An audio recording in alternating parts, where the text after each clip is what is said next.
فروخ حبیب نے P T I چھوڑ دی، استحکام پاکستان پارٹی میں شامل ہو گئے۔ کئی دن سے لاپتہ پاکستان تحریک انصاف کے رہنما فروخ حبیب استحکام پاکستان پارٹی کے دفتر میں منظر عام پر آ گئے۔ پی ٹی آئی چھوڑنے اور استحکام پاکستان پارٹی میں شمولیت کا اعلان کر دیا۔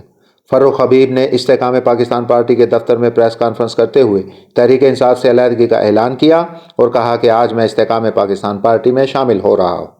انہوں نے کہا کہ 9 مئی کے افسوسناک واقعات کے بعد ہم گھروں سے دور تھے، ہم لوگ ان واقعات پر قانون کا سامنا نہیں کر رہے تھے، ہم تو قائد اعظم کا پاکستان بنانے کے لیے پارٹی میں شامل ہوئے تھے۔ فروخ حبیب نے کہا کہ حالات کے تسلسل اور جذبات کی وجہ سے ہم بہت آگے نکل گئے تھے، پرامن سیاست کی بجائے تشدد کا راستہ اختیار کیا گیا، نوجوانوں کے ذہنوں میں بٹھایا گیا کہ ادارے ہمارے خلاف ہیں۔ پی ٹی آئی رہنما نے مزید کہا کہ عدم اعتماد کی تحریک پر حکومت کو آئینی طریقے سے ہٹایا گیا تھا، عدم اعتماد کے بعد ہمیں چین سے بیٹھنے نہیں دیا گیا، ہمیں جمہوری طریقے سے جدوجہد کرنی چاہیے تھی، مگر پرتشدد مزاحمت کا راستہ اختیار کیا گیا، معصوم لوگوں کے جذبات کو بھڑکایا گیا، نفرت کے پیغامات کو پروان چڑھایا گیا۔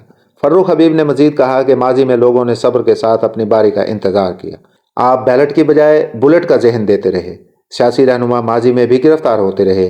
چیئرمین پی ٹی آئی نے ذمہ داری کا مظاہرہ نہیں کیا۔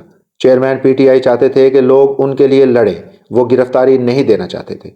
انہوں نے کہا کہ چیئرمین پی ٹی آئی نے تدبر اور ذمہ داری کا مظاہرہ نہیں کیا۔ چیئرمین پی ٹی آئی چاہتے تھے کہ لوگ ان کے لیے سڑکوں پر لڑیں۔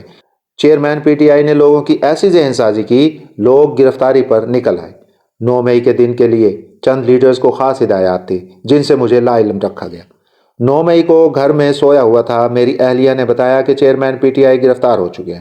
ایک طرف چیئرمین پی ٹی آئی کہتے ہیں عوامی سپورٹ سے آئے ہیں، دوسری طرف ان کو ادارے کی سپورٹ بھی چاہیے تھی۔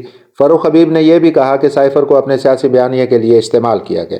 سائفر سے متعلق اجلاس کا مشترکہ اعلامیہ جاری ہوا کہ یہ سازش نہیں، مداخلت ہے۔ سائفر کے معاملے پر پاکستان نے اسلام آباد اور واشنگٹن میں احتجاج ریکارڈ کروا دیا تھا۔ سخت سفارتی احتجاج کے باوجود سائفر کو سیاسی مقاصد کے لیے استعمال کیا گیا۔ انہوں نے یہ مزید کہا کہ توشہ خانہ پر ہم نے نواز شریف اور آصف زرداری پر بہت تنقید کی تھی، بعد میں ہمیں پتہ چلا کہ توشہ خانہ سے تو چیئرمین پی ٹی آئی نے خود بھی فائدہ اٹھایا۔ توشہ خانہ کے ناقابل دفاع معاملے پر ہمیں میڈیا پر دفاع کرنے کا کہا گیا۔ فروخ حبیب نے یہ بھی کہا کہ القادر یونیورسٹی کے معاملے کو کابینہ سے بند لفافے میں ہی منظور کروا لیا۔ چیئرمین پی ٹی آئی کے پاس کوئی اعلیٰ اخلاقی بنیاد نہیں ہے، آپ کو اگلی باری موقع ملا تو پھر عثمان بزدار نے ہی آنا ہے۔ چیئرمین پی ٹی آئی نے بہت قابل لوگوں کو ٹیشو پیپر کی طرح استعمال کر کے پھینک دیا۔ انہوں نے یہ بھی کہا کہ آج ہم چین سے سوتے ہیں تو افواج پاکستان کی وجہ سے سوتے ہیں۔